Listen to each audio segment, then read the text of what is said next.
नारायणं नमस्कृत्य नरं चैव नरोत्तमं देवीं सरस्वतीं व्यासं ततो जयमुदीरयेत् मूकं करोति वाचालं पंगुं लङ्घयते गिरिं यत्कृपातमहं वन्दे परमानन्दमाधवं यत्कृपातमहं वन्दे परमानन्दमाधवं।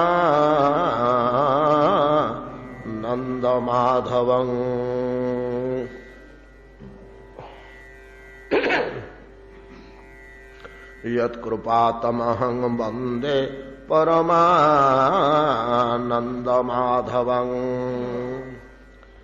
सर्वस्वं जलदाहित्वा विरेजु शुभ्रवर्चसः यथा त्यक्तैषणा शान्ता मुनयो मुक्तकिल्बिषा गिरयो मुमुचुस्तूयं क्वचिन्न मुमुचुः शिवं यथा ज्ञानामृतं काले ज्ञानिनो ददते न वा नैवाविदन् क्षीयमाणं जलं गाध जले चराः यथायुरन्वहं क्षयं नरा मूढ़ा कुटुम्बिनः गाधबारी चराः ताप अविन्दत शरत अर्कजम् यथा दरिद्रः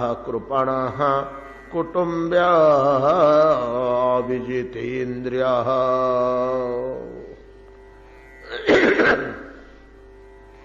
सुत गोस्वामी कहते शनकादि मुनिगण श्रवण करते।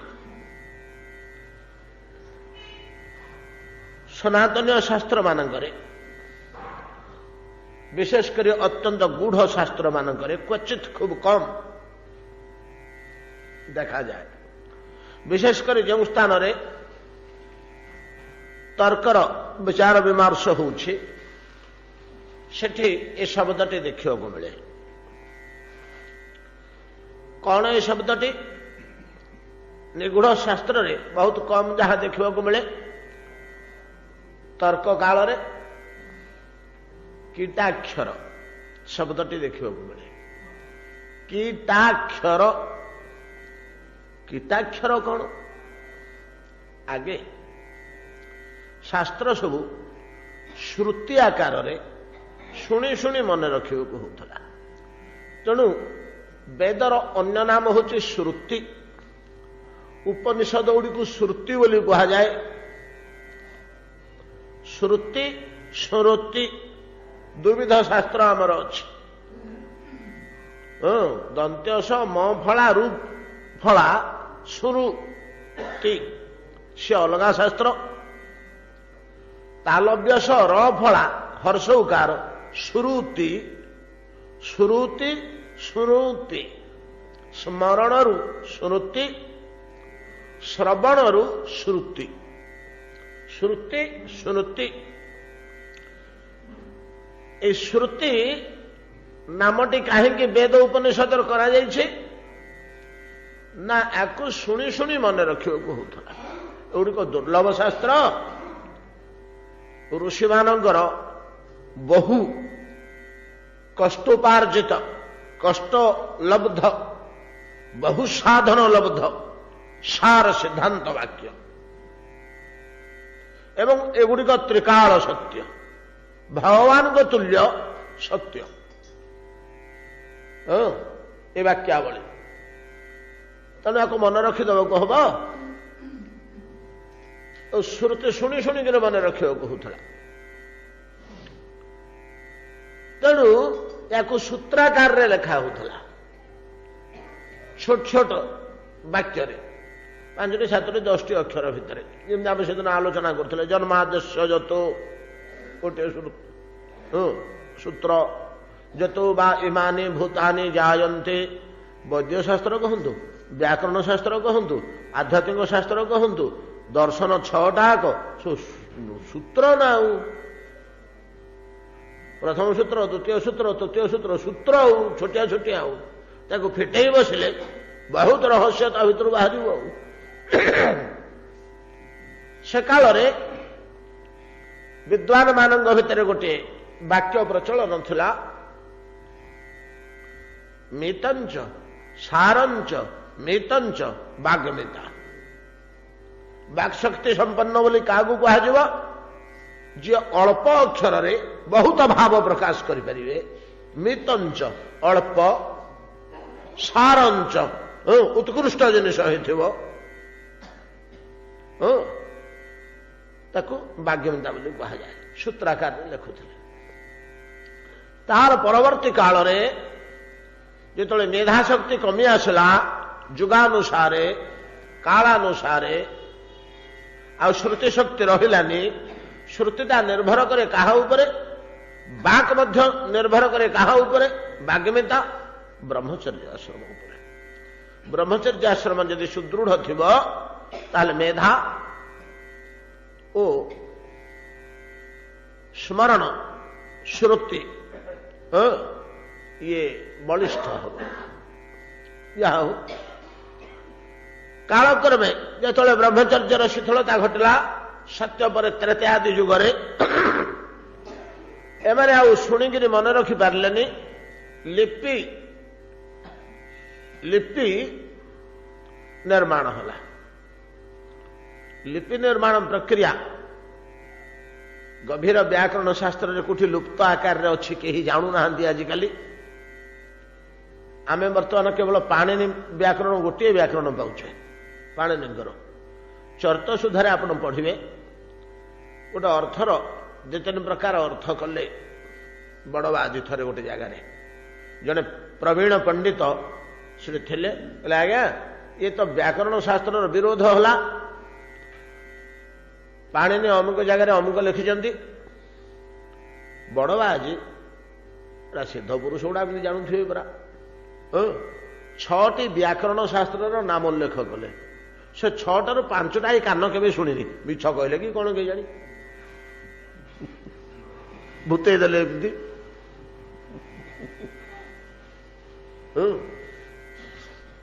सी आमर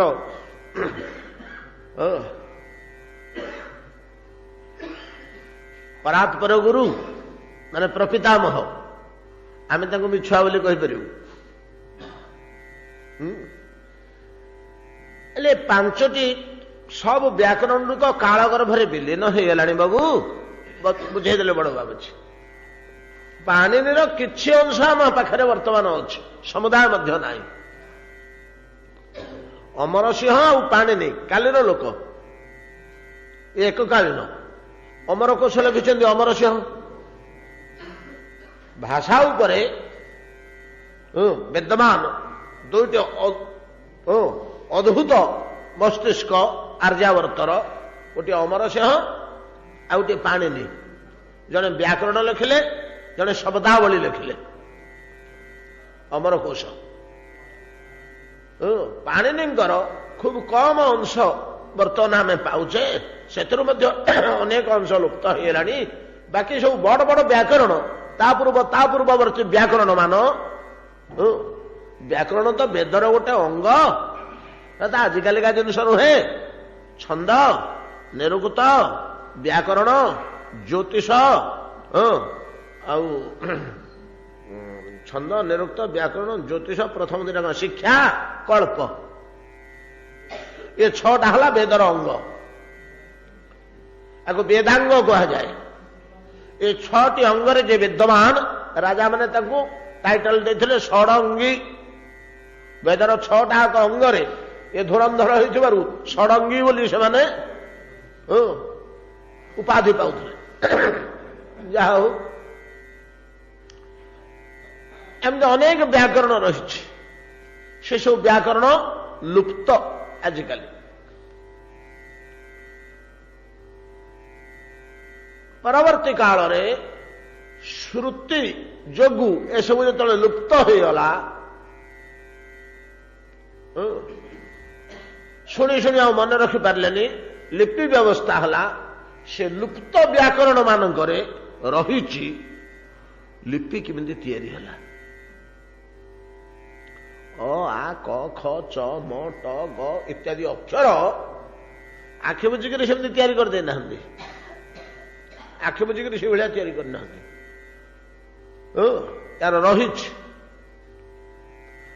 शुणा बेले व्यंजन वर्णर प्रथम अक्षर क प्रथम लिपि ऋषि मैंने बसी लिपि तैयारी करने बसिले से प्रथम ए क अक्षर टी बस गभीर भाव में समस्ते ध्यानस्थ कौन करवा कौन करवा कौन करवा लिपि केमती लिखा कथा भाषा हो मुहर भाषा उच्चारण हो लिखा केमिति अक्षर केमिति तैयारी करवा अक्षर तैयारी हम केमिति ध्वनि सीना ध्वनि तो सीना हो जाऊँ चिन्ह चित्र दबा केमिति कागज उपरे आउ जड़े जमी पढ़ कौ हिसाब से लिपि निर्माण हम कौ हिसाब से लिपि निर्माण हम जड़े चिंतित अवस्था अच्छा समस्ते जो गभीर ध्यानस्थ क्या किसी ध्यान करू करू गोटे सूत्र हवा क्या किसी मिल ध्यानस्थ एतिक बेले मुंड उपरे गोटे बग क क क क क आवाज कर उड़ीगला प्रकृति ईश्वर निर्देश एमने ग्रहण करती ये शक्ति से जो आम आजकल करूने टिके ना को तार सूचना केवल आजकल रही मृग नेउल चलीगले शुभ नहीं कि श्रृगाल सर्प चलीगले अशुभ इत्यादि किछि किछि अच्छी नहीं कि घर बाहर बाहर बिराड़ीटे देखिले कला बिराड़ीटे अशुभ काकर काक जदि गाईर पुछ उपरे बसी थाए अशुभ जदि चूड़ा उपरे चूड़ उपरे बसी थाए शुभ एमती केतोटी लक्षण आम ना को बर्तमान बंचनी ता भी किए व्यवहार करना आजिकल केवल श्रुति रही है पुराना बुढ़ा लोक नुआ टोकालिया पिले एगुड़ा किसी कहीपर कि जापर ये पाठ तक ना प्रकृति माने भगवत निर्देश ग्रहण करुले कौटा भगवत निर्देश से प्रकृति संग्रह करुले जो मुनि ऋषि मैंने बसि उपरे उड़ीगला बगटे क क क क आवाज करी समस्ते चिंतार पड़ते कौन करवा क अक्षर रही किं कर्तव्यम क अक्षर ही मस्तिष्क पशि शब्द किं कर्तव्य जोड़े कौन रहा चाहिए आकाश को समस्ते ये पक्षी उड़ुवा अवस्था जो रूप सेटा को से माने प्रथम लिपि रूपे ग्रहण कले बोली मु शुणी से शास्त्र आम देखा पाइनु लिपि केमिति निर्माण होला इले आपण भारत टाक बुली गले गोटे लोक कोठू पाइबेनी जे आपन तथ्य जोगई दो एमती अवस्था होइछि हमर एमती जने विद्वान लुप्त हो जाउछन्ति धीरे धीरे आया लिपि गुड़िक केमिति तैयारी होला कु लिपि केमिति ऋषि माने तैयारी कले यार तथ्य कौन मु जन विद्वान मुहर तक शुणी आपण मानक कहीदे चित्र काटिक देखे पार गोटे पक्षी आकाश उड़ुवा अवस्था तार एमती गोटे डेणा मझे गोटे गार जोटा है देवनागरी प्रथम लिपि देवनागरी प्रथम लिपि एमती गोटे गार दीटा डेणा आउ कौन मझे गारटे पक्षीर चिन्ह यहाँ प्रथम लिपि बुझीपार ना एमती तार डेणा दीटा गोटे तलु अर्धवृत एपटे गोटे उपर पटू अर्धवृत मझे गारटे एटा देवनागरी क नुह कि देवनागरी डाक जो उर्दू उर्दू तो हिंदी जो है ऊपर गोटे गार पड़ा हिंदी अक्षर सब गोटे गार पड़ो हिंदी क ओडिया ऊपर गोटे गोले देले सब गोटे गोल रोडिया ऊपर पाखटा ओडिया क जेतक क सब यही टाइप या उत्पत्ति जेते भाषार लिपि रही यही प्रकार भाव में प्रथम अक्षरटीर उत्पत्ति संबंध में शुणी अन्य लिपि गुड़िक केमी कौन उत्पत्ति कले तादर कि सूत्र बाहर कर सजाड़े मूलटा पाईगले तेणिक से आगे जीवे कौन कौ अक्षर सहित कौ अक्षर मिसिले कौन उच्चारण है क सहित ह मिसिले क्ष କ ସହିତ ଓ ମିଶିଲେ କମ୍, ଏମିତି ସବୁ ମିଶାମିଶିକିରୁ କଲେ, ଗଢିଲେ, ଲିପି ତିଆରି ହେଲା। ଲିପି ଯେତେବେଳେ ତିଆରି ହେଲା, ଲିପିବଦ୍ଧ ହବ କୋଉଥିରେ ଲିପିବଦ୍ଧ ହବ? ଲିପିବଦ୍ଧ ହେଲା ସେତେବେଳକୁ ତ ଆମର ବ୍ରଜରାଜନଗର କାଗଜ କଳ ହେଇନି। ରାୟଗଡା ପେପର ମିଲ୍ ତ କାଲିର, ନାଇଁ କି? ଆମେ ଚାକିରି ବାକିରି କଲା ପରେ ରିଟାୟାର୍ଡ ସମୟକୁ କୋଉଥିରେ ଲେଖା ହବ? ଯୋଡ଼ିଏ ଜିନିଷ ସେମାନେ ଗୋଟିଏ ଜିନିଷ ସଂଗ୍ରହ କଲେ, ଠିକ କାଗଜ ଭଳିଆ ଜିନିଷ, ଯାହାର ନାମ ହଉଛି ଭୂର୍ଜପତ୍ର। ଭୂର୍ଜପତ୍ର ଆମେ ସାଥିରେ ଯାଇଥିଲେ ପିଲାମାନେ ଗୋମୁଖ, ଦେଖିବେ ଭୁଜ ଗଛ ଚାଷ ହଉଛି। ଏବେ ନୂଆ କରି ସରକାର ଚାଷ କରୁଛନ୍ତି, ସେ ଗୋଟିଏ ଜାଗାରେ ଭୁଜ ଗଛ ଅଛି। ରାସ୍ତାର ଦିପଟେ ଜଙ୍ଗଲ ଭିତରେ ଯୁଆଡେ ଦେଖିବେ ଏଡେ ଗଛ, ବିରାଟ ବିରାଟ ସବୁ ମହୁଲ ଗଛ ଭଳିଆ, ବର ଗଛ ଭଳିଆ ଭୁଜ ଗଛ। କାହାର ଡାଳଟା ଏମିତି ଲମ୍ବି ଯାଇଛି ତ, ଏଡେ ଏଡେ ମୋଟା ମୋଟା ଡାଳ, ଏଡେ ମୋଟା ଡାଳ, ଏଡେ ଡାଳ ଏମିତି ଲମ୍ବା ହେଇଯାଇଥିବ। ଗୋଟେ ଗୋଟେ ଜାଗା ଏମିତି ଧଳା ଦିଶୁଛି, ପୁରା ଚାରିପଟା ଆଗ ଧଳା, ତେଣିକି କାଠ ରଙ୍ଗ, ତାପରେ ପୁଣି ଗୋଟେ ଜାଗା ଧଳା, ପୁଣି କାଠ ରଙ୍ଗ, ପୁଣି ଗୋଟେ ଜାଗା ଧଳା।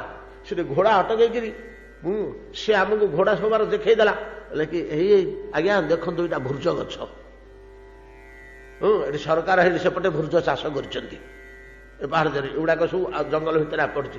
ହରେ ଏଇଥିରୁ ଏଇଟା କେମିତି ବାହାର କରୁଛନ୍ତି ନା, ସେଇ ଯୋଉ ଧଳା ଅଂଶଟା ଦେଖାଯାଉଛି 8 ଇଞ୍ଚ କି ଫୁଟେ ଚଉଡାର ଗୋଟେ ଅଂଶ, ତାର ମୁହଁଟାକୁ ବାହାର କରିବାକୁ ଖୋଜିକିରି ମୁହଁଟାକୁ ବାହାର କରି ନେଲେ ତା ଦେହରୁ 8 ହାତ କି 10 ହାତ ଲମ୍ବର ଗୋଟେ କାଗଜ ବାହାରିବ। କି ବିଚିତ୍ର ବିଶ୍ୱ ଦେଖନ୍ତୁ। ଭୂର୍ଜପତ୍ର ଆପଣମାନେ ଦେଖିନାହାନ୍ତି କି? ଠିକ କାଗଜ ଭଳିଆ ଭୂର୍ଜ ଗଛ ଲକ୍ଷ ଲକ୍ଷ ସଂଖ୍ୟାରେ ହିମାଳୟରେ ରହିଛି। ସେ ଭୂର୍ଜ ପତ୍ର ସବୁ ବାହାର କରି ତା ଉପରେ ଲିପି ଲେଖିଲେ। ହେଲେ ଭୂର୍ଜ ପତ୍ର କେତେ ମିଳିବ? ସେଟା ସେ ଅଞ୍ଚଳରେ ମିଳୁଛି ଗୋଟିଏ ଜାଗାରେ କେବଳ, ସେଇଟା ଫେରେ ହିମାଳୟର ସବୁ ଅଞ୍ଚଳରେ ମିଳୁନି। କେବଳ ଭାଗୀରଥୀ ଯୋଉଠୁ ଉତ୍ପନ୍ନ ହୋଇଛନ୍ତି ଗୋମୁଖ, ଗୋମୁଖ ଆଉ ଗଙ୍ଗୋତ୍ରୀଠୁ ଗୋମୁଖ ଭିତରେ ଆଉ ଅନ୍ୟତ୍ର ଦେଖାଯାଉନି। ଅବଶ୍ୟ ସେଠି ଲକ୍ଷ ଲକ୍ଷ କୋଟି କୋଟି ଗଛ ଅଛି। ତା ପରବର୍ତ୍ତୀ ଅବସ୍ଥାରେ ଏମାନେ କଣ କଲେ ନା ତାଳପତ୍ରର ସନ୍ଧାନ ପାଇଲେ। ଦକ୍ଷିଣ ଭାରତରେ ତାଳ ଗଛ ବେଶୀ। ତାଳପତ୍ରକୁ ସଜାଡି ଲେଖନୀରେ ଲେଖି କଲେ କଣ ନା ଲିପିବଦ୍ଧ କରି ପୋଥି ତିଆରି କଲେ। ଭୂର୍ଜପତ୍ର ଧୀରେ ଧୀରେ କମିଗଲା ବ୍ୟବହାର, ତାଳପତ୍ରର ବ୍ୟବହାର ଧୀରେ ଧୀରେ ବଢିଗଲା। ସମଗ୍ର ଭାରତ ବର୍ଷରେ ଲିପିବଦ୍ଧ କରିବା ନିମନ୍ତେ ଶାସ୍ତ୍ର ତାଳପତ୍ର ହିଁ ବ୍ୟବହାର ହେଲା। ଆମେ ଅଯୋଗ୍ୟ ମାନେ ଯେତେବେଳେ ଜନ୍ମ ହେଲୁ, ସେମିତି ପଡି ରହିଲା, ତାକୁ ନା ଟିକେ ଖରାପ ଯୋଉନି, ତାକୁ ପଢିବା ଦେଖିବାର ତ ଆମର ପ୍ରୟୋଜନ ନାହିଁ, ପଢି ପଢି ନଷ୍ଟ ହେଲା। ତାଳପତ୍ର ବେଶୀ ଦିନ ରହିଗଲେ ତାକୁ କୀଟ କାଟି ପକାନ୍ତି। କୀଟ କାଟି ପକାନ୍ତି। କୀଟ ଯେତେବେଳେ କାଟନ୍ତି ତାଳପତ୍ରକୁ, କାଟୁ କାଟୁ କାଟୁ କାଟୁ ଏମିତି କାଟୁ କାଟୁ କାଟୁ କାଟୁ ଗୋଟେ ଗୋଟେ କଟା ଦାଗ, କୀଟ ଯୋଉ କାଟି ଦେଇଛି ତାଳପତ୍ରକୁ, ଗୋଟେ ଗୋଟେ କଟା ଦାଗ ଠିକ ଅକ୍ଷର ଭଳିଆ କାଟି ହେଇଯାଇଥିବ।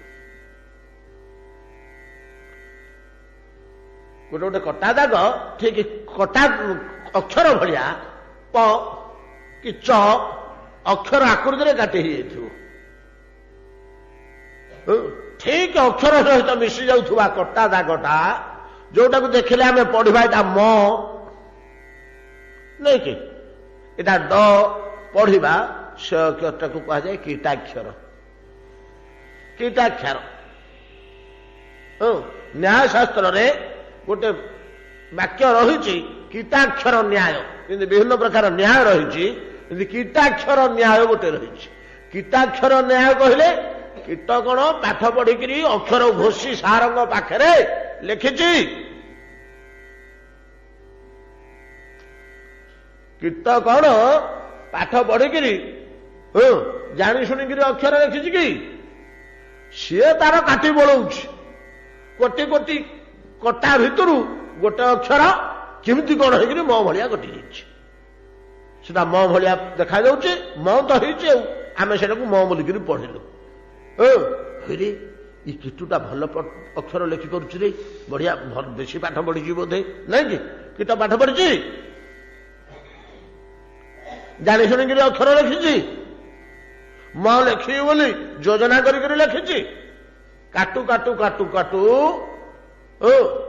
ଦଇବା ତ ସେଟା ମ ଭଳିଆ କଟି ଯାଇଛି। କୀଟ ତ କାଟିଛି ଆଉ। ୟାକୁ କୁହାଯାଏ କୀଟାକ୍ଷର ନ୍ୟାୟ। ଯେମିତି କାଟୁ କାଟୁ କାଟୁ କାଟୁ ଦଇବା ତ ମ ହେଇଗଲା, କୀଟାକ୍ଷର ନ୍ୟାୟ। ତଦ୍ରୂପ ଶାସ୍ତ୍ର କହୁଛନ୍ତି ମାନବ ଜନ୍ମ, ମନୁଷ୍ୟ ଜନ୍ମ କୀଟାକ୍ଷର ନ୍ୟାୟରେ କୋଟି କୋଟି ଜନ୍ମ ମୃତ୍ୟୁ ଭିତରୁ ମଣିଷ ଜନ୍ମ ହେଇଗଲା।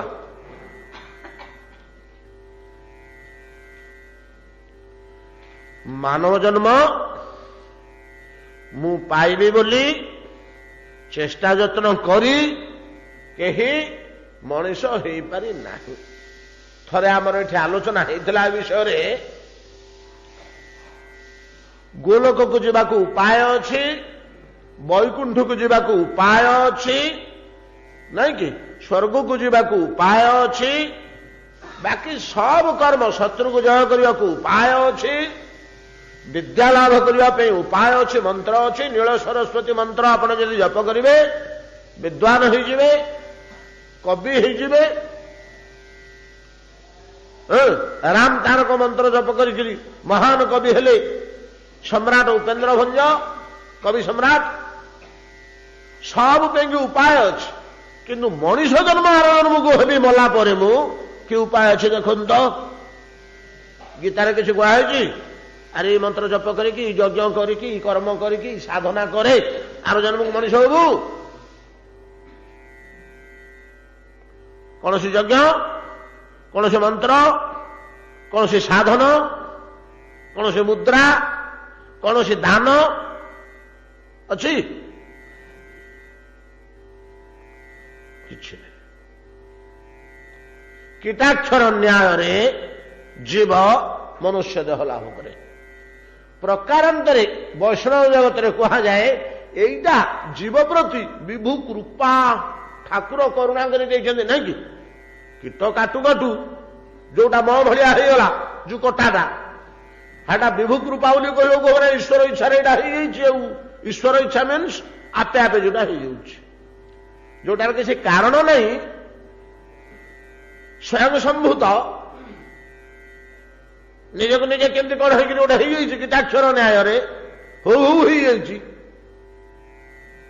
କିଏ ଚାହିଁନି ଏମିତି କରିବେ ବୋଲି, କି ପୂର୍ବ ଯୋଜନା ନାହିଁ, କି ପୂର୍ବ କଳ୍ପନା ନାହିଁ। ହେଇଗଲା ପରେ ମଧ୍ୟ କିଏ ଦେଖୁନି ଯେ ଏଇଟା ଏମିତି ହେଇଗଲା ବୋଲି, ତାର ସେ ସେମିତି ପଡି ରହିଛି। ଏତାଦୃଶ କୀଟାକ୍ଷର ନ୍ୟାୟ ମନୁଷ୍ୟ ଜନ୍ମ। ହଁ, କେହି ଯୁକ୍ତି କରିପାରନ୍ତି ଏଠି ଯେ କାହିଁକି ଆମର ତ ବିବର୍ତ୍ତନବାଦ ରହିଛି, ଦାରୁଇନ ଥିଓରି ସିନା କାଲି, ଆମର ବେଦ ବେଦାନ୍ତ ମୁନି ଋଷି ମାନେ ତ ପୂର୍ବରୁ କହିଛନ୍ତି ବ୍ୟବସ୍ଥାଟା। ବୃକ୍ଷଲତାଠୁ ଆରମ୍ଭ କରି ଜୀବ କ୍ରମ ବିବର୍ତ୍ତନବାଦ, କ୍ରମ ବିକାଶବାଦରେ 84 ଲକ୍ଷ ଜନ୍ମ ମୃତ୍ୟୁ ଅତିକ୍ରମ କରି ମନୁଷ୍ୟ ଦେହ ପ୍ରାପ୍ତ ହୁଏ। ଠିକ, ଏଇଟା ଠିକ, ଏଇଟା ମିଥ୍ୟା ନୁହେଁ, କିଥରେ ସନ୍ଦେହ କରିବାର ବିଷୟ। ଏଇଟା ଶାସ୍ତ୍ର ବାକ୍ୟ ମଧ୍ୟ, ତ୍ରିକାଳ ସତ୍ୟ ମଧ୍ୟ। ତେବେ କୀଟାକ୍ଷର ନ୍ୟାୟ କେମିତି ହେଲା? ଏ ତ 84 ଲକ୍ଷ ଜନ୍ମ, 84 ଲକ୍ଷ ଜନ୍ମ, ଆକର 4,84,000 ଯୋନି ଭ୍ରମତ ଯହ ଜୀବ ଅବିନାଶୀ। ଏ ଅବିନାଶୀ ଜୀବ ଇଏ ତ ବିନାଶ ପ୍ରାପ୍ତ ହଉନି, ଦେହଟା ସିନା ବିନାଶ ହଉଛି, ଜୀବାତ୍ମନ ତ ବିନାଶ ହଉନି, ସେ ଦେହ ବଦଳେଇ ବଦଳେଇ ଚାଲିଛି। ଓ କ୍ରମ ବିକାଶ ପଥରେ ଉଚ୍ଚକୋଟୀର ଦେହ, ତାଠୁ ଆଉ ଟିକେ ଉଚ୍ଚକୋଟୀର ଦେହ, ତାଠୁ ଆଉ ଟିକେ ଉଚ୍ଚକୋଟୀର ଦେହ ପାଉଛି। କଣ ବିକାଶ ହଉଛି? ଇନ୍ଦ୍ରିୟ ମାନେ ବିକାଶ ହଉଛନ୍ତି। ଗଲା ଦେହରେ ନାକ ନଥିଲା, ନାକ ଫିଟିଗଲା। କୋଉ ଜନ୍ମ ମାନଙ୍କରେ ଆଖି ଫିଟିଗଲା, ତା ପୂର୍ବରୁ ଆଖି ନଥିଲା। କୋଉ କୀଟ ପତଙ୍ଗ ପ୍ରଭୃତିଙ୍କର କାନ ନଥିଲା, ବର୍ତ୍ତମାନ କାନ ଫିଟିଗଲା। ଇନ୍ଦ୍ରିୟ ଗୁଡା କୋଉଠି ଗୋଟେ ବିକାଶ ହଉଛି, ତା ଆଉ କଣ? ମନୁଷ୍ୟ ଦେହ ପାଇଲା ବେଳକୁ 11ଟା ଯାକ ଇନ୍ଦ୍ରିୟ ପ୍ରକାଶ ହେଇଗଲାଣି। ମନ ସମେତ 5 କର୍ମେନ୍ଦ୍ରିୟ 5 ଜ୍ଞାନେନ୍ଦ୍ରିୟ ପୂର୍ଣ୍ଣ ହେଇଗଲାଣି। ଆଉ କିଛି ବାକି ନାହିଁ। ସବୁ 11ଟା ଇନ୍ଦ୍ରିୟ ଆମର ଭିତରେ ତତ୍ୱାବସ୍ଥାରେ ଥିଲା, ସେଗୁଡାକ ଦେହାବସ୍ଥାରେ ପ୍ରକାଶ ପାଇଗଲା। ଆଉ ଭିତରେ ଯୋଉ ଘ୍ରାଣେନ୍ଦ୍ରିୟ ଶକ୍ତି ଥିଲା, ବର୍ତ୍ତମାନ ଘ୍ରାଣେନ୍ଦ୍ରିୟ ଉପକରଣ ମାଧ୍ୟମରେ ସେ କ୍ରିୟା ଆରମ୍ଭ କଲା। ଆଉ ଭିତରେ ଯୋଉ ଶ୍ରବଣେନ୍ଦ୍ରିୟ ଶକ୍ତି ଥିଲା, ସେ ଶ୍ରବଣେନ୍ଦ୍ରିୟ ଶକ୍ତି ବର୍ତ୍ତମାନ କାନ ମାଧ୍ୟମରେ ଶ୍ରବଣେନ୍ଦ୍ରିୟ ତାର କାର୍ଯ୍ୟ ଆରମ୍ଭ କରିଦେଲା। ଆଉ ଏତିକି ତ କଥା। ଆଉ କଣ ଏ ବିକାଶ? ଆଉ କଣ এই ବିକାଶ ପଥରେ ଯେତେବେଳେ ଜୀବ ଗଡ଼ି ଗଡ଼ି ଆସୁଛି, ଠିକ 84 ଲକ୍ଷ ଜନ୍ମ ଲାଗି ଯାଉଛି। ସେଥିରେ ଆକର 4 ପ୍ରକାର ଉଦ୍ଭିଜ, ଅଣ୍ଡଜ, ସ୍ୱେଦଜ, ଜରାୟୁଜ। ପ୍ରଥମେ ଉଦ୍ଭିଜ, ତାପରେ ସ୍ୱେଦଜ, ତାପରେ ଅଣ୍ଡଜ, ତାପରେ ଜରାୟୁଜ। ଏମିତି 4ଟା ସ୍ତରରେ 84 ଲକ୍ଷ ଜନ୍ମ ପ୍ରକାଶ ପାଉଛି। ଉଦ୍ଭିଜ ମାଟି ଫଟେଇକରି କିଏ ଉପରକୁ ବାହାରୁଛି। ସ୍ୱେଦଜ ମାଟି ଉପରେ ପାଣି ପଙ୍କରେ କିଏ ଜାତ ହେଇଯାଉଛି। ଆମର ଯେମିତି ଦେହର ଝାଳ, ଯେମିତି ପୃଥିବୀର ଝାଳ ପାଣି ପଙ୍କ। ସ୍ୱେଦଜ ଡିମ୍ବ ଆକାରରେ କିଏ ଜାତ ହଉଛି। ଅଣ୍ଡଜ ତାପରେ ସେ ସିଧାସଳଖ ମା ପେଟରୁ ଜନ୍ମ ହେଇକରି କୁଆଁ କୁଆଁ କାନ୍ଦୁଛି। ଜରାୟୁଜ। ଏଇଟା ହେଲା ଆକର 4। ଆକର 4 लाख 84 ଲକ୍ଷ जो निभ्रमत यह जीव अविनाशी। एतिक जन्म ये बुलुଛି। स्थावरं 65 लक्षम, जलजम 10 लक्षकम, 5 लक्ष सरीसृप, 30 लक्षंच पक्षिणा, पशुनांच 15, 4 लक्षंच बानरा। तत्व मनुष्यता प्राप्ति। तापर मनुष्य देह मिले। ततो कर्माणि साधयेत्। ततो मनुष्यता प्राप्ति, ततो कर्माणि साधयेत्। हेले एमतिका 4 आकर 84 लक्ष जन्म पार ही तो सुनिश्चित मनुष्य जन्म मिलिला। आ कीटाक्षर न्याय केमिति होला? हाँ ठीक। पूर्व पक्ष जे युक्ति उत्तोलन कले परपक्ष जे युक्ति उत्तोलन कले ए युक्ति ग्रहणीय, युक्ति युक्त ठीक। किंतु प्रथम मनुष्य शरीरटा कीटाक्षर न्याय नुहे। दि फास्ट गोटे जीवात्वार प्रथम मानव देह धारण कीटाक्षर न्याय नुहे। आउ क्रम विकास बादरे देह पाईगला। जेमिति मानव देह पाईगला ए पर्यंत 11टाक इंद्रिय प्रकाश न होबा पर्यंत भगवान कर्मर फल दौना, अपेक्षा कर। इंद्रिय सब ताकू देनी से कर्म कला दंड कौन देवी थाउ। बाघ बलदटे मारी बसी खाईगले ताकू लंडा हवा पड़ुनी। बड़ दौड़ आसिकी मुक्ति मंडप बाभुण को भोजन देवा पड़ुनी। बाघ होती आस लंडा होती नहीं कि एमानकु कर्मर फल लागू हब नहीं। एमानकु कर्मर फल लागू हब नहीं। सत्कर्म करंतु असत्कर्म करंतु। आम भगवान केड़े दयामय, केड़े विचारवंत। अरे तक इंद्रिय गुड़ा को देनी सबू 3टा 5टा इंद्रिय चलुची। आ कर्म कौन कला दंड कौन देवी? नहीं कर्म फल लागू हबनी। इंद्रिय गुड़ाक जो मनुष्य धरे पूर्ण विकास होगला 11टाक इंद्रिय प्रकाश पाइगले 11टाक इंद्रियर अनुभूति और शक्ति एकत्र मिशी प्रज्ञा नाम धारण कला। जो प्रज्ञा आसला प्रज्ञार बाह्य प्रकाश हूँ ज्ञान। जमी सूर्यर बाह्य प्रकाश आलोक, चंद्रमार बाह्य प्रकाश ज्योत्सना, सेमती प्रज्ञार बाह्य प्रकाश हूँ ज्ञान। प्रज्ञा जात होला परे तेणिक कर्मा कर्मर फलाफल भगवान देले। जे सत्कर्म करछि से भल भोग करिवो, जे असत्कर्म करछि से दुख भोग कर दियो लागू कर दियो। मनुष्य देह जो प्राप्त हो गला प्रज्ञा मिलगला प्रथम मनुष्य देह तापरे ताको कर्माकर्म भोग करने को पड़ा ता पूर्व पड़ुला कर्माकर्म भोग ना जो मानव देह प्रथम कर लाभ कला विवर्तन विकासवाद फल क्रम विकास फल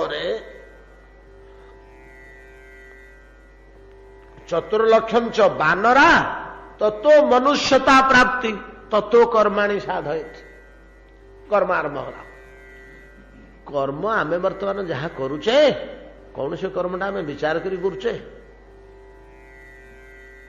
कर्म करने पूर्व विचार अच्छी आमर आम मानव कथा आदि मानव कथा छाड़ी दिंतु आम जो प्रथम मानव जन्म पाई सेटा कथा छाड़ी दिंतु वर्तमान मध्य आमे जोटा फेस करुचु सेटा करि जाउछु एटा करवा उचित कि एटा कले परिणति कौन हम नहीं कि विचार करी कौन कर्म करुचु आमे करि जाउछु आमे जदि या करुचु आउ अध अवस्था जो मानव थिला से तार आखि बुझा जहाँ पड़ा ताहा आहार निद्रा भय मैथुन निमंते जावतीय कर्म कर कर्म करू करू करू करू करू दैवात पुरुष मनुष्य हो जाऊला दैवात पशुपक्षी हो जाऊला दैवात वृक्षलता हो जाऊला एटा हूँ कीटाक्षर न्याय प्रथम मानव जन्मटा क्रम विकास फल किंतु मनुष्य जन्म थरे पाईगला परे कर्मफल जो लागू होगला अंध भाया जीव कर्म करुथिबारु अंध भाया जो कीट काटी जाऊँगी काटु काटु कोठी गोटे अक्षर बाहरी पड़ा अंध भाया कर्म कर जाऊथिबारु कोठी गोटे बागरे पड़गला सतकर्म परिवेश रे मनुष्य जन्म पाइगलु नहेले मनुष्य जन्मटा बड़ दुर्लभ सहजलभ्य नुह केते थर कही थरे जड़े सिद्ध साधु था वृंदावन में बहुत दिन तले राधाकुंड निकट में था दर्शन करने को समय तक न थाए क्या सहित आम जा पहुँचला बेलू सी पायखाना जाकि हाथ माटी कर फेरुंट ढालुटे धरते लोम वस्त्र पिंधुच्च से प्रणाम करदेलु से पशिवे घर भर को आमको एत सुजोग मिलला मुझे पचारि आज्ञा भगवत कृपा आमको अच्छी कि आज्ञा ना निश्चय अच्छी पिले निश्चय अच्छी प्रभु कृपा नहीं आज्ञा तार प्रमाण कि प्रमाण कौन पाइब मनुष्य देह पाइज तो प्रथम प्रमाण किए तुमको मानव देह देला आमे कड़े मनीष हो एटा विभु कृपा भगवान कृपा करी आमको मनीष कर जदि कहबा कीट कृपा करी चिन्हटा को अक्षर कर जमी अतएव जो आमे मनुष्य जन्मर कथा शुणा पाइबा पढ़ा पाइबा दुर्लभ शब्दटा को जमी जोड़ुंट मुनि ऋषि मैंने जिते जगार मनुष्य जन्मर कथा जोठी जोठी उठी मुझे जिनिसटा को अनेक दिन है लक्ष्य रखी जो शास्त्र में जोठी मनुष्य देह कथा उठुची दुर्लभ शब्दटा को जोड़ी नुर्देहम आद्यं सुलभं सुदुर्लभम सुखं प्लवगम गुरु कर्णधारम एकादश स्कंदरे कहले ये कौन कहले प्रहलाद जे कौमारम आचरित प्राज्ञ धर्मान भागवतान इह दुर्लभं मानुष देहम मानुष देह असल को दुर्लभ शब्द आसिक पहुंचला आम जगन्नाथ दास से लिखिले दुर्लभ मनुष्य शरीर नरक निस्तारण द्वार दुर्लभ गोसाई रामचरित्र मैंने सही कथा कहले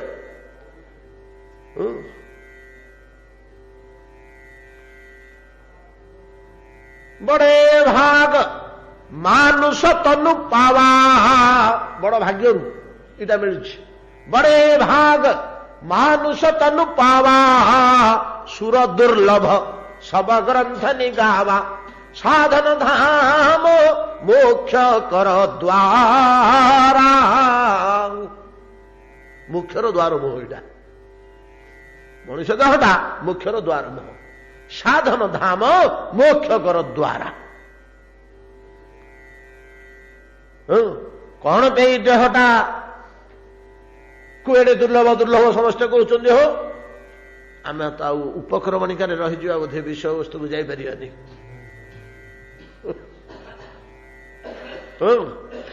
ସମୟ ହେଇଯିବ କାହିଁକି ସମସ୍ତେ ଏ ଦେହଟାକୁ ଏମିତି ଦୁର୍ଲଭ ଦୁର୍ଲଭ କହୁଛନ୍ତି ଏଡେ ଉଚ୍ଚ ସ୍ଥାନ ଦେଇଛନ୍ତି ଫେର ସ୍ପଷ୍ଟ ଭାବରେ କହୁଛନ୍ତି ଯେ ଦେବତା ମାନେ ଲାଳାୟିତ ମାନବ ଦେହ ଲାଭ କରି ମର୍ତ୍ତ୍ୟର ଜନ୍ମ ହୁଅକୁ ସ୍ୱର୍ଗର ଦେବତା ମାନେ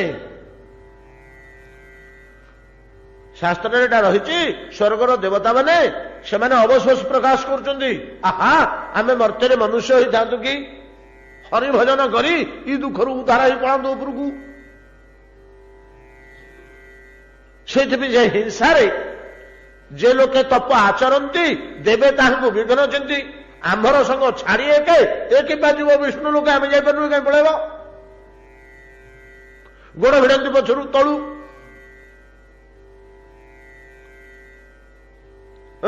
ଅତଏବ ଦେବ ଦୁର୍ଲଭ ଦେବତା ମାନେ ମଧ୍ୟ ଲାଳସା ପ୍ରକାଶ କରନ୍ତି ମର୍ତ୍ତ୍ୟରେ ମନୁଷ୍ୟ ଜନ୍ମ ପାଇବା ପାଇଁ ତେଣୁ ଏ ମନୁଷ୍ୟ ଜନ୍ମ ଏକ ଅସାଧାରଣ ଭାଗ୍ୟର ଫଳ ସୌଭାଗ୍ୟ ଆମର এইটা ଆମ ପ୍ରତି ବିଭୁ କୃପା କେଉଁ କାରଣରୁ ଏ ଦେହଟାରେ କଣ ବୈଶିଷ୍ଟ୍ୟ ଅଛି ଯେ ଲାଙ୍ଗୁଡ ନାହିଁ ବୋଲି ନା ସିଂହ ନାହିଁ ବୋଲି ବରଂ ତ ପଶୁମାନେ ମୋ ମତରେ ଭଲ ମୋର ଗୋଟେ ଛୋଟ ଭାଇଟେ ଅଛି ସେ ବର୍ତ୍ତମାନ ହିମାଳୟରେ ଡିଏଫ୍ ଅଛି କଞ୍ଜରଭେଟର ହେଇଗଲାଣି ସେ ହିମାଳୟ ପାଦ ଦେଶରେ ଆମେ ହିମାଳୟ ଗଲା ବେଳକୁ ଦହି ଭାତ ତାକୁ ଜୁଟି ଯାଇଥିଲୁ ମୁଁ ତାକୁ ଖୋଜୁଥିଲି ପାଉନଥିଲି ଗୋଟେ ଲନ୍ ପାଖକୁ ବୁଲିଗଲା ବେଳକୁ ସେ ତା ପରିବାର ଧରି ବସି ଦେଖି ଆସି କୁଣ୍ଡେଇ ପକେଇଲା ମତେ ଛୋଟ ଭାଇ ଗୁଡାକ ସେ ଯେତେବେଳେ ଛୋଟ ପିଲା ଥାଏ ସବୁବେଳେ ଭାଇନା ଭାଇନା ମାଙ୍କଡ ଜନ୍ମଠୁ ଭଲ ଆଉ କିଏ ରେ କହେ ମାଙ୍କଡ ମୁଁ ଆର ଜନ୍ମକୁ ଠାକୁରଙ୍କୁ କହିଦିଅ ମୁଁ ଟିକେ ମାଙ୍କଡ ହେବି ଆର ଜନ୍ମକୁ କିରେ କାହିଁକି ଛୋଟ ପିଲା ଅବସ୍ଥାରେ ସେ କହେ ଦେଖୁନ କିନ୍ତୁ ପିଜୁଳି ଗଛରେ ନେଇକିରି ଖାଉଛନ୍ତି ଆମେ ଗୋଟେ ତୋଳି ପାରୁନେ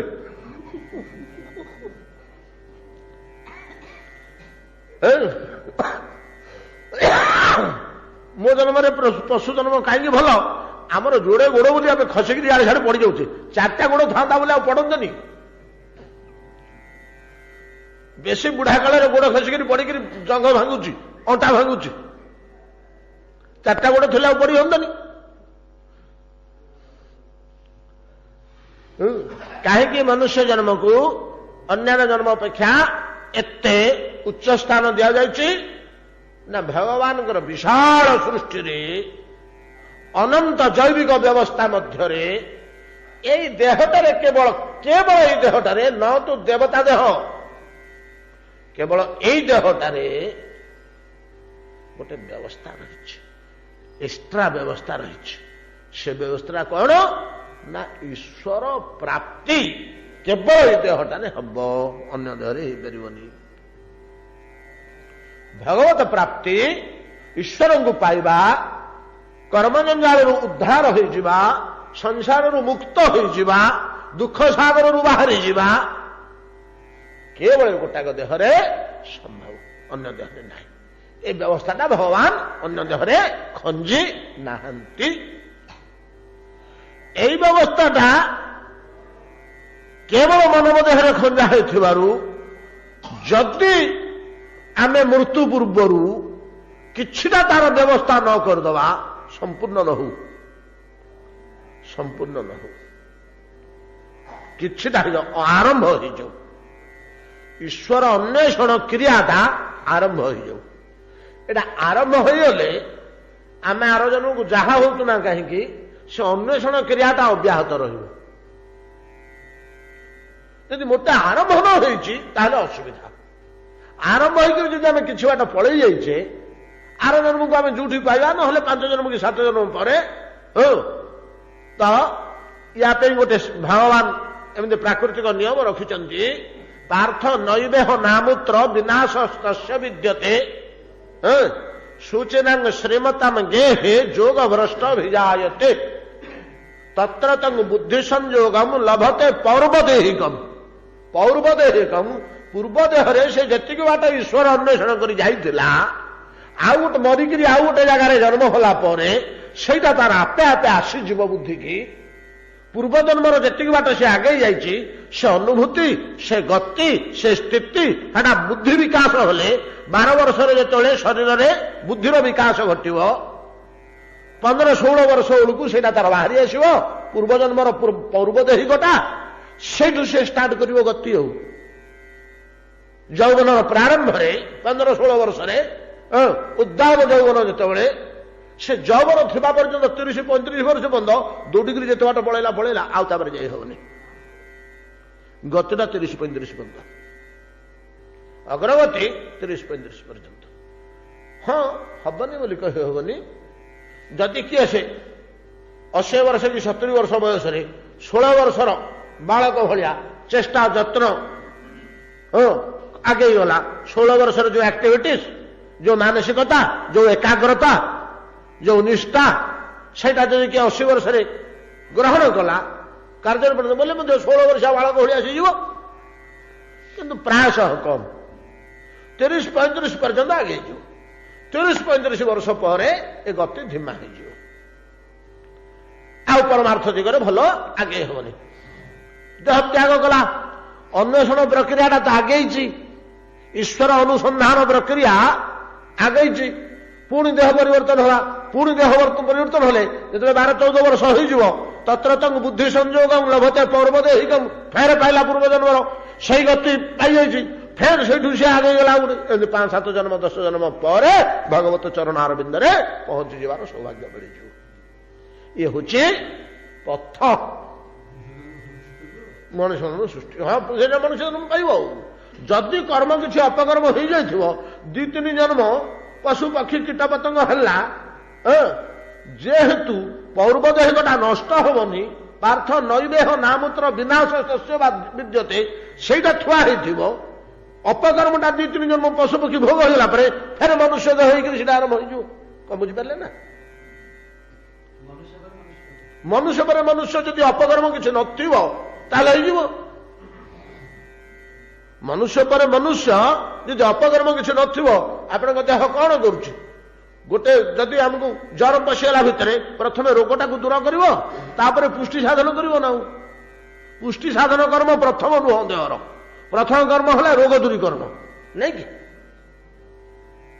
देहर जो शक्ति प्रतिषेधक शक्ति से प्रथम देह को पुष्ट करनी प्रथम रोगटा को दूर कर आपण कौन करेंगे प्रथम ऋण सुझे ना बैंक बैलेंस रखिए ऋणटा सुझला संचय करेंगे ना ठीक से प्रक्रिया तेणु अपकर्मटा आग भोग हो तेणु अपकर्म जब किसी रहीगला से भोग हाँपी जन्म 2 जन्म पशु पक्षी जहाँ किसी है हेटा होगला पुणी अर्थ तो नष्ट न होता परमार्थ प्रक्रिया लास्ट को आसीगला से सरीगला यहाँ है पद्धति यही पद्धति जीव जो आगे जीव परिशेष परमाशांति लाभ कर परमाशांति ज्ञान लब्ध पराशांति अचिरिणाधिगच्छति आत्मज्ञान ब्रह्म ज्ञान ईश्वर भक्ति एगुड़िक सब धीरे धीरे धीरे धीरे बात मिलज परमाशांति लाभ करे प्रसन्न चित ही आनंद दुखमय संसार को अब आसलानी यहाँ हूँ पद्धति अतएव आमर परम कर्तव्य जे आमर जेतबेले मनुष्य देह मिल जाइछि जेतबेले मनुष्य देह मिल जाइछि एवं आमे केते शीघ्र ए प्रक्रिया आरंभ करदबा चिरदिन रहिबानी मृत्यु केतबेले आसी जाई पारे ई जोड़ाक वाक्य से कथा कहउछन्ति ये नराहा बोली गोटे शब्द देइछन्ति नराहा केवल मनुष्य पे इटा कुहाउछि नराहा मनुष्य जन्म रे ए मनुष्य कौन करुच्ची ना ये समस्त पूर्वोक्त कथा गुड़िक जानी पारुनी नैवा विदन क्षीयमाणं जलं गाध जले चरा जथा आयु अन्वहम क्षय नरा मूढ़ा कुटुंबिन मनुष्य जन्म पाइचु खाली कुटुंब बसबू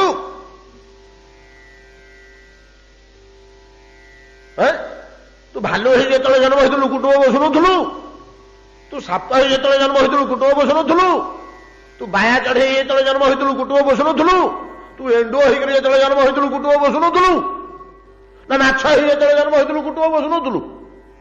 କୁଟୁମ୍ବ ବସିବା ତୋ ପାଇଁ ନୂଆ?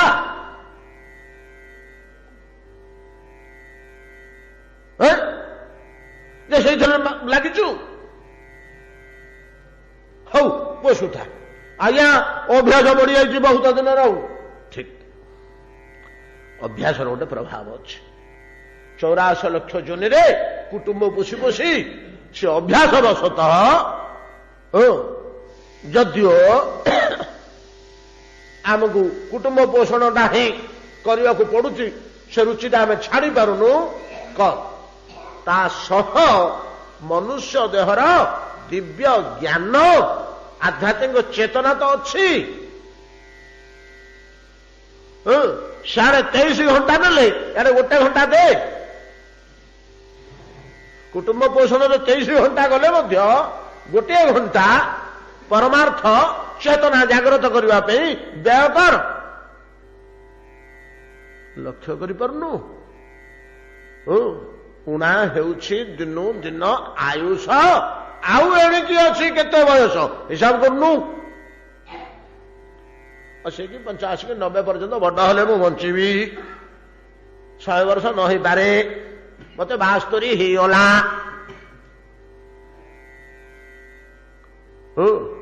ସେଇଠି ଦିନ ଦିନ ପଳେଇ ପଳେଇ ଯାଉଛି। ଆଉ 10-15 ବର୍ଷ ରହିଲା।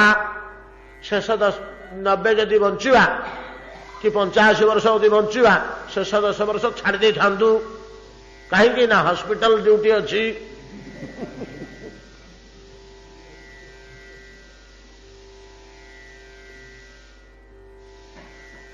ନାଇଁ କି? ଛାଡ଼ି ଦେଇଥାନ୍ତୁ। ଆଉ କେତେ ଦିନ ରହିଲା? ଆଉ କେତେ ଦିନ ରହିଲା? କିଛିଟା କିଛି ନହେଲେ ଅନ୍ତଃକରଣରେ ସ୍ମରଣ, ଆହେ ଗୋବିନ୍ଦ କିଛି କରିପାରିଲିନି, ଆହେ ଗୋବିନ୍ଦ କିଛି କରିପାରିଲିନି, ଆହେ ପ୍ରଭୁ ଜଗନ୍ନାଥ କିଛି କରିପାରିଲିନି, ହେଇଠି ଜୀବନ ପଳେଇଲା, କିଛି ହେଲାନି ଜୀବନରେ, କିଛି କରିପାରିଲିନି ପ୍ରଭୁ। ଏଇତକ ଯଦି ଅନ୍ତତଃ ହେଇଯାଇଥିବ, ଏହା ଏକଦମ ଆକୁଳ ବ୍ୟାକୁଳତାର ସହ ଏବଂ ବାସ୍ତବତାର ସହ, ଛଳନାର ସହ ନୁହଁ। ଜଗନ୍ନାଥଙ୍କୁ ଠକିଦେବାକୁ ଚେଷ୍ଟା କରିବେନି। ଅନ୍ତଃକରଣ ଭିତରେ ଯଦି ପ୍ରକୃତ ଭାବ ଆସିବ, ଗୋଟେ ଚାନ୍ସ ଦେବେ ଜଗନ୍ନାଥ। ବଡ ବିକଳ ହଉଥିଲା, ଆଉ ଗୋଟେ ଚାନ୍ସ ଦିଅରେ। ମଣିଷ କରିକି ଜନ୍ମ କର, ସେ ବ୍ରାହ୍ମଣ ଘରେ କି ସେବାୟତ କୂଳରେ ଜନ୍ମ କରିଦେଇଥ, ଦେଖିବା ସେବା କରିବ ପୁରା ଏଠି ନିଷ୍ଠାପର ଭାବରେ। ନାଇଁ ନ କଲା ତାର ସେ ମରିବ, ଆମର କଣ ଯାଉଛି? ବଡ ବିକଳ ହଉଥିଲା, ଦେଇଥିବ ଗୋଟେ ଜନ୍ମ, ଅବା ମିଳିପାରେ। ଯଦି ଆମେ ଆରମ୍ଭ ନ କରିପାରୁଛେ, ଅନ୍ତତଃ ବ୍ୟାକୁଳତାଟା ଏକାନ୍ତ ପ୍ରୟୋଜନ। ବ୍ୟାକୁଳତାଟା ରହିଲେ ମଧ୍ୟ ମାନସିକ ସାଧନା ହେଇଗଲା, କ୍ରିୟା ଆରମ୍ଭ ହେଇଗଲା, କ୍ରିୟା ଆରମ୍ଭ ହେଇଗଲା, ଆଉ କିଛି ନହେଲେ ବି। ଯାହା ହଉ, ଏଇ କଥା ଏଇ ବାକ୍ୟରେ ଆମକୁ ସୂଚେଇ ଯାଉଛନ୍ତି ଶୁକ ଗୋସ୍ୱାମୀ ଯେ ମୂଢା କୁଟୁମ୍ବୀ ନରାହା ମନୁଷ୍ୟ ଜନ୍ମ ପାଇ ମୂଢ କୁଟୁମ୍ବୀ ହେଇଯାଉଛି ସିନା, ଲକ୍ଷ୍ୟ କରୁନି ଆୟୁ କ୍ଷୟ ହେଇଯାଉଛି ଦିନକୁ ଦିନ। କଣ ହେଲେ ଟିକେ ଆରମ୍ଭ କରିଦେଇଥିଲେ ଯଦି ସରିଗଲା, ପୁଣି ମନୁଷ୍ୟ ଦେହ ମିଳିବ ତ? ମିଳିବନି। ମୋଟା ଆରମ୍ଭ ନ କରିଥିଲେ ମିଳିବନି ଆଜ୍ଞା। ଯେହେତୁ ଏଇଟା ଈଶ୍ୱର ପ୍ରଦତ୍ତ ଦେହ ବୋଲି ଆମର ନିର୍ଣ୍ଣୟ କଲେ, ଏଟା ବିଭୁ କୃପାରେ ମିଳୁଛି, ଭଗବାନ ବିଚାର କରିବେ।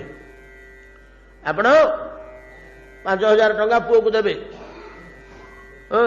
ଯା ବଜାର ଟିକେ ବ୍ୟବସାୟ ଟିକେ ଆରମ୍ଭ କରୁ, ଖାଲି 5 ଲକ୍ଷ ଟଙ୍କା ଦେଲେ ଯା ବ୍ୟବସାୟ ଆରମ୍ଭ କରିବୁ। ସେ ଶୀତକ ଯଦି 15 ଦିନରେ ବୁଡେଇ ଦେଇକିରି ଆସିଲା କି 6 ମାସରେ ବୁଡେଇ ଦେଇକିରି ଆସିଲା, ଆପଣ ଆଉ ଦେବେ କି? ଆରେ ବୁଡେଇଲୁ ନା? ହଁ ବାବା ସବୁତକ ବୁଡିଗଲା। ଏତେ ଦିନ କଣ ଲାଗିଲା? 6 ମାସ, 3 ମାସରେ ବୁଡେଇ ପାରିଲୁନି ବୋଲି ଖୁସି ହେଇକିରି, ହଁ ନେଇ ଆଉ 5 ଲକ୍ଷ ନେଇ, ଏଟା 2 ମାସରେ ବୁଡେଇବୁ, ଏତେ ଡେରି କରିବୁନି କହିକିରି ଦେବେ, ସିଆ ହେଇଯିବ। ଭଗବାନ ଯଦି ଦେହ ଦାନ କରିଛନ୍ତି, ୟାକୁ ଯଦି ପ୍ରକୃତ ବିନିଯୋଗ ଆମେ ନ କରିବା, କାହିଁକି ଦେବେ? ଆଉ ଗୋଟେ ଜୀବକୁ ସେ ଚାନ୍ସ ଦିଅ, ସେ ଚାନ୍ସ ଆଉ ଗୋଟେ ଜୀବକୁ ଦିଅ।